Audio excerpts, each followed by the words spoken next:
नमस्कार, माझ्या हॅपी हाऊसमध्ये आपल्या सर्वांचे स्वागत आणि आज तुमच्यासाठी मी घेऊन आलेले आहे सुक्या बोंबलाचं बाफा।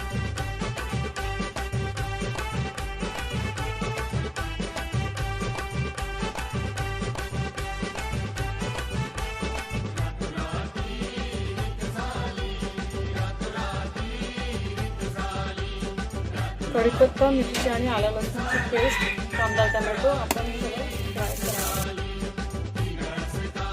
चवीनुसार मीठ टाकायचं। बोंबलाचं बाफा बनवण्यासाठी इथे मी बनकळं घेतले, त्याला ऑप्शन आहे बटाटा, शेवग्याची शेंग आणि वांग। आता आपण पहिलं याला बाफवणार आहोत। कांदा, टोमॅटो चांगला शिजलेला आहे। आता आपण भाज्या ज्या टाकलेल्या होत्या हे चांगले शिजलेले आहेत। मी याच्यामध्ये बॉटल मसाला टाकणार आहे।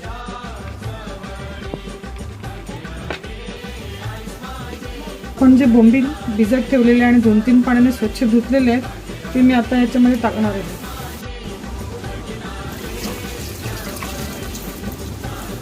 छान असं रंग आलेला आहे। त्याच्यामध्ये वालाची गोळी, जर तुमच्याकडे वेगळ्या प्रकारच्या कुठल्या भाज्या असतील, फ्लॉवर वगैरे, तरी तुम्ही टाकू शकता। आणि आता एक 5 ते 10 मिनिटं मी याला उकळी देणार आहे। आपलं बाफात रेडी आहे। छान रंग, छान चव, तर म्हणजे जेवायला